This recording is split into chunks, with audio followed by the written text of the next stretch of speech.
Hello guys, welcome back to the weekend roundup, where if you've not been here before, we go through all the Premier League games in depth before heading on to the top 5 European leagues, a team of the week and a topic of the week. This week's topic of the week is all to do with refereeing, and are they being too soft, are they being too harsh, are they being too bad? You know, it's kind of how we started this weekend roundup series as well, talking about VAR, but now we're talking about their actual performance on the pitch, which is just getting better by the week, obviously, guys. Starting with, anyway, the Premier League results game week. We're going to start with the two biggest results: Arsenal against Leicester and Chelsea against Brighton. Both finishing 4-2. I'm going to go with the Arsenal one because I've got some complaints to make. A lot of people were comparing this Gabriel and Saliba to Vidic and Ferdinand, or to Terry and Carvalho, and saying, yeah, they can break that record. That is not happening. There's no chance that it's happening. 4 goals in the last 2 games. 5 goals in the last 3, I think it is. Something like that. It's not good. It's not good. They're nowhere near going to do this record. I'm telling you that now.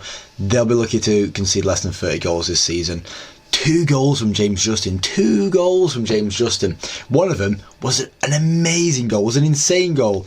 And it brought them to 2-2. And I thought, oh my God, they're going to do this. But if you're going to win a league, you need to have the powers of clutch. You need to be able to get a result at the end of the game and continue pushing on, and get the result. And did they get a result? Yes, they did. Arsenal getting 2 goals past the 90th minute, finishing it off. Havertz getting that late goal. But yeah, I thought they got lucky in the first goal, but Arsenal aren't going to complain. They walked away that day with 3 points. Leicester, they can be very upset. They could have got a big result there. But James Justin, unlikely goal scorer for 1, but for 2, insane. The second goal was crazy. On to the Chelsea and Brighton game. And this game was a bit more chaotic. I felt a lot more structured in the Arsenal and Leicester game.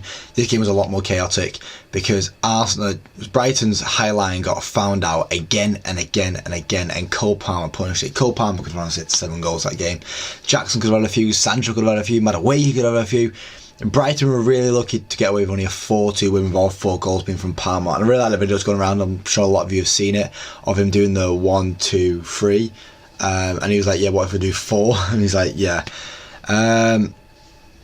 But yeah, Rutter had no clue for his goal for Brighton. He was on the floor injured. I'm surprised he wasn't looked at for a concussion. I don't know if he was looked at for a concussion, but on Match of the Day, when I've seen the highlights, there was no concussion check, and the guy's on the floor holding his head, and he got up and he looked dazed, and I'm like, the Premier League, the referee should have stopped the game there to have a look at both Kukureya and Rutter to make sure they were both alright. Palmer's free kick was mental. Honestly, man, if Palmer wanted to go to his boyhood club, I wouldn't mind it. I wouldn't mind it at all. Because I was on that hate train. I am no longer on that hate train. This ball's a bit of maybe my love and hate series there. But that means I can talk on both sides of it, I guess. Going on to the Sunday games now. I'm going to get back to the Saturday games in a minute because they were just the 2 big Saturday games. Going to the Sunday games. Ipswich and Villa ending 2-2. Liam Delap getting 2 goals. And Villa just didn't look like they was on the biggest performance that they could have had. They've got Bayern Munich midweek, so they might just be holding a bit back again for Bayern Munich. But Ipswich now unbeaten in 4 games. Real contenders for staying up this season. You know, a lot of people have had them finishing bottom, doing nothing this season. I said they'll stay up. I said they'll stay up from the start, and I think this is signs that they are going to stay up. 4 games unbeaten.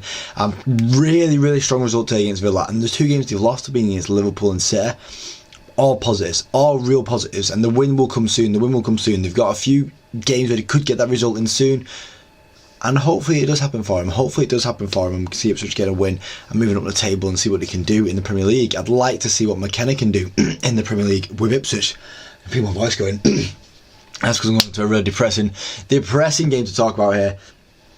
United against Spurs, and oh my God, did we look last? We looked so lacklustre. We looked so tired. We looked like we just wasn't there, and that got punished on from minute 1. Van der Ven running through the team within the 3rd minute into the game. So that's just continue going. And I was like, someone stop him! And no one stopped him. No one could stop him. Puts the ball across, and Brennan Johnson scores the goal. They used our weaknesses against us. They got the result in the end for 3-0. It was 2-0 for most of the game, and it felt like we could get back into it. These bits where it was like, oh yeah, it can happen there, because their weaknesses were still there. You know, Spurs weren't perfect in this game. We were just that bad. I thought Mason Mount had an alright game when he came on. He came on in a very unlucky situation. Bruno Fernandes has been sent off for a very, very weak red card. Like, he's falling over and he's hit him and it's been a red card. And I'm like, I get it's reckless endangerment, but he was falling over. He slipped. It's just ridiculous. It's just such a ridiculous red card, and it's not going to get overturned. And we're going to miss Bruno Fernandes for 3 games. We're going to miss Mane for God knows how many games now. We're going to have a really, really tough time in the Premier League now. And Ten Hag is going to have that looming over his head. Everton 2, Palace 1. Palace opened the score in this game, and you thought, you know what, Palace might finally get the win. It was the first time for the season they've been leading a game. But McNeil came to spoil the party with his goals. A really, really good goal as well. Screamer from McNeil. It's like your seasonal screamer. It usually has one a year where you go, McNeil's an alright player, and then you forget you're talking about McNeil here. But the first 3 points on the board for Everton. Everton move slowly up the table. Palace yet to get them 3 points on the board. You know, after ending the season really strong with Glasgow last year, they've started really poorly, not been able to get the results. And, you know, it seems like Elise was a bigger loss than you thought. Joachim Andersen, a bigger loss than you thought. He was leading from the back, and they're missing this right now in the team. Another game in the 2-1 was the Liverpool and the Wolves game, where I think Liverpool were looking to get away with it, to be honest. It was a bit of a messy game, but for both defences, Liverpool, you know, got away with, you know, a few defensive errors, and then he got really punished bad for a really bad defensive error, an absolute mess up at the back. They just didn't know what was going on. But in the end, you know, they find the way, and that's what you got to do. If you're going to challenge for a title, you got to find the way. As I said with Arsenal, you know, Arsenal's, you know, got 2 goals, but if you're going to challenge for a title, you're going to find a way, and I feel like that's what United are missing, is the finding of a way right now. But what I'm going to speak about is the freshest Steven Alisson. That took me by surprise. Newcastle against City, and they 1-1. I'm sure Newcastle fans will be very happy with that point, considering they're missing Isak, considering they're still missing Botman, they're missing quite a few players in the team. They've got a strong midfield 3 though, and that's where the City were found out, because that Rodri size gap is huge. Gundogan and Kovacic trying to fill in that gap, but they just couldn't. Rodri is going to be missing the City team throughout the season. You know, it's worrying for me the way Liverpool are playing. Liverpool come at the top of the league, and if they do win the league, it puts them on 20, and it shows, I don't know, shows that we need to change things up at United. Badly, if you didn't know that. Brentford and West Ham ending 1-1. Brentford scoring again within the first minute of a game. 3 games in a row. It's a Premier League record. No team has ever done it. 3 games in a row, a goal within the first minute. Gotta love to see us start a game that fast, but that's not going to happen, is it? And Buemo again with it. Buemo he's looking strong at the start of this season. He looked strong at the start of last season, but West Ham managed to get a goal back. It was a really nice play to start with. It got really messy when Antonio got involved, and it was a poor man's version of Arsenal's goal against Norwich, if you know what I'm talking about, the Wilshere goal. And Suchek finished it off. He slid down and managed to finish it off. And then the only game with only one goal this week was Fulham versus Forest. Forest going into the game unbeaten, but left the game beaten, as Fulham got a win from a penalty from Raul Jimenez, who scored his 50th Premier League goal. But I do think Forest were robbed of a couple of penalties, and that's what the things like this, like the weak penalties, the penalties not being given, the red card from Bruno, have sparked me to make the topic this week of the referees. What's going on in their heads? I just like consistency. I just want some consistency, but we'll get that in a minute. Team of the week. My team of the week, Hamas in a net. It's not often I pick a goalkeeper that's considered 4 goals to put him in net, but there wasn't too many great goalkeeping performances game week, and I feel like the amount of saves he made, 13 saves he made, is the most made in a match since De Gea played against Arsenal in 2017. So yeah, Hermansson gets in there for me for the sheer amount of saves. He kept Leicester in it for so long and then fell at the end. Greaves is going in there for me from Ipswich. I thought he had a really good game again against Villa. I know we conceded twice, but really strong, keeping it to only twice, and I've got to applaud that. Van der Ven, you know, was great again. Absolutely smashed through the United team. Got a clean sheet. What can I say? He was the best player on the pitch for most of that game. And then Timber, again, I know conceded twice, but I thought he had a strong game, and it's been getting used here, there and everywhere. He's still trying to find his way into the Arsenal team, but I think he's slowly finding his way. Across the midfield 4, with Palmer and McNeil out wide, both getting a few goals this game week, and then Baleba and Tonali in midfield, both finding controlling games. Tonali finding the gaps in the City midfield, and then Baleba getting a goal and assist against Chelsea, and it's been here, there and everywhere. He was involved a lot in the game, and you got to applaud it.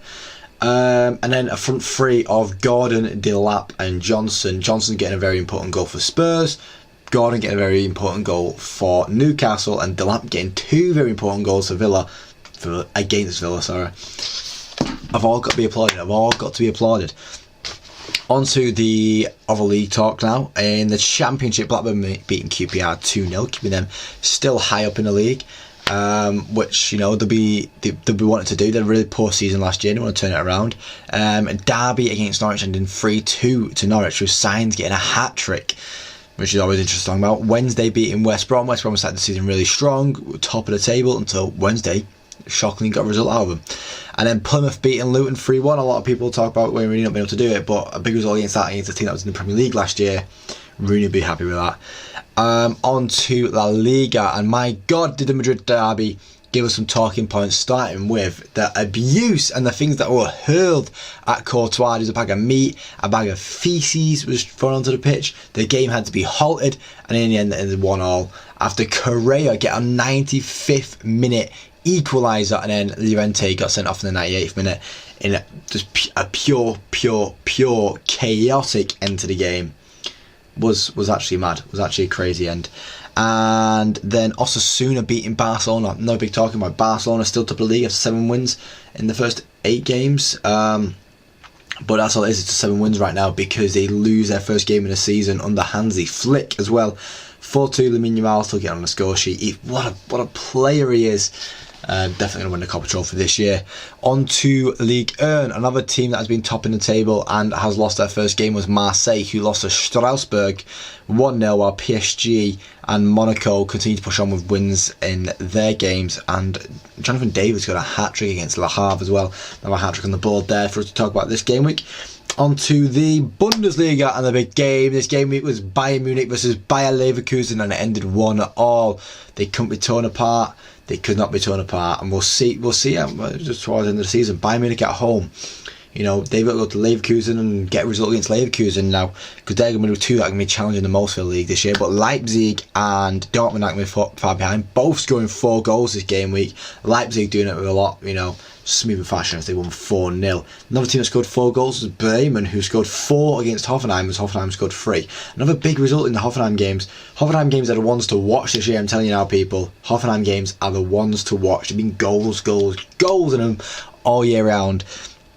On to my favourite league to talk about after the Premier League, and it is the Serie A, because there's just so many teams just going for it. Napoli are still top of the table after they beat Monza 2-0. Como winning their game against Verona as well. Now that Varane's retired as well, it's quite disappointing. Inter beating Udinese 3-2. Juve beating Genoa 3-0, and AC beating Lecce 3-0 as well. It's all to fight for, still top of the table. And there's other teams like Torino and Roma that are pushing towards the top, but that top 4 of AC, Juve, Inter and Napoli are making their marks right now, and I'm here for it. I'm excited for it. I'm excited to see how this Serie A season goes on. As I said, I'm backing Juve. I am backing Juve to win it, but Napoli have given them a bit of a shock in there with Lukaku now in the line. We'll wait and see how they do. On to the topic of the week now, guys, and what are referees doing? That is the true question of the game. Is what are referees doing? So there's penalties here, there and everywhere that just were not given over and over and over again this game week. And you just see, if a challenge happens, the way I see it is, people go, if the same challenge happens in the box, it shouldn't be like a free kick like it is on, it shouldn't be a penalty the way it's a free kick if like a little push happens in the middle of the pitch. If it's a free kick, it should be a penalty. That's as plain and simple as it should be. If you give a free kick for it, should be giving a penalty for it. If it's like a little push on the shoulder and they've gone down and it looks like it's enough for a push, give the penalty. Give the penalty. One, it's more exciting for the football. You're saying, you're ruining the game by it's literally the one thing you're not ruining the game by is by giving a penalty. You're adding goals to the game. You're adding excitement to the game. And you're adding a cause to the game. Whereas giving all these yellow cards out, you're just making the game more cautious. You're just making the game more eager. There's 5 players on the verge of a ban right now, because we're 6 games into the season. There's 5 players on 4 yellows. Yellow cards are getting given out way too easy this season. You've seen it with the Declan Rice one. You've seen it with the Trossard one. What do you mean? He kicked the ball. Like, I get it if he's like absolutely smashed the ball away, but the Declan Rice one, he'd barely done anything. He'd literally barely done anything, and he got sent off for it. Bruno today getting sent off for, well, yesterday, sorry, getting sent off for a slip. Can we just have consistency? That is the main thing that we're asking for. We're all on our knees saying, you know what? I get decisions might be a bit iffy. Like, there was a handball shout in the United game, and Romero's hand was out here, and it hit his hand, and they went, "That's not enough in that." Can we just have consistency? Because I've seen that given against United week in, week out. I've seen it given like there's loads. You know, there's one where Lindelof was running, right, and his hand was here. His hand was here, and the ball hit here. If his hand wasn't there, it's hitting there, and they gave a penalty for it. If his hand wasn't there, it's going into, I think it was Delay. I know it's almost only Delay, or was it Casemiro? And then Casemiro had to like juggle on his feet. He had just readjust his feet because he just seen a player smash it with his hand in front of him. I just want consistency, really. You know, I feel like definitely in the Fulham Forest game, where, or even in the Everton game, Tarkowski absolutely flew into the back of Mateta and got Mateta got nothing for it. Referee played play on. You know, it's the inconsistency is unbelievable, and the bias is unbelievable. Like, I don't know. I would honestly think about employing foreign refs. I know, like, we want to keep English refs, so, you know, we can develop English refs and, you know, develop the English system in football. But English refs always hold a bias. Like, you know, you can say you don't, but, you know, if say like Newcastle and United were going for the league title, Michael Oliver could referee a United game despite being a Newcastle fan. He could have a say in a United game, you know, if we challenge for something. But that shouldn't be allowed. You should not be allowed to do that. You shouldn't have to have a bias as a referee. That's what's so annoying. And then you come out and like Howard Webb was like, yeah, Michael Oliver will have a bad impact in a big game. Oh right, but he'll send Trossard off for kicking the ball. That's great. That's so great. And, you know, and it's on a topic that's come up again and again and again, how poor the refereeing is in this country. It happens so much, and it's like you've got VAR to help you out, and yet the VAR, it's still the same cunts that are on the pitch. It should be different people. It honestly should be different people in the VAR room. It should be people that, you know, because to be a referee, yeah, you could be trained, you could be physically fit. The people in the VAR room don't have to be physically fit. They have to be well trained. And how about, you know, have them be able to be there with all the rules. Just really smart people. Just have them as really smart people, rather than really athletic people who can spend the whole game chasing after footballers and know how to like physically deal with a game and know the rules of the game. How about the ones in the VAR room can just be people that sat down in a VAR room, you know? And I spoke about this as well, like, you know, having like a fan in the room or something like that, as to be the biased ones, to try and like make them aware of something that's happened. They've seen something, and it just feels like sometimes stuff doesn't get looked at properly. And I feel like, you know, having someone that's actually passionate about what's happening there to be like, can you have a look at that, please, would help. I know that's, you know, unrealistic, but I think having it so you're not having to be. I don't know. It's just, I'm just asking for consistency. Premier League, it'd be nice. Yeah, Pedro Mel. Hear me out, guys. That's gonna be the end of the video, guys. Now, if you've liked the video, please leave a like. If you want to see more, subscribe to me on the channel every single day. Thank you for watching, guys, and hopefully I do catch you on the next video. Cheers.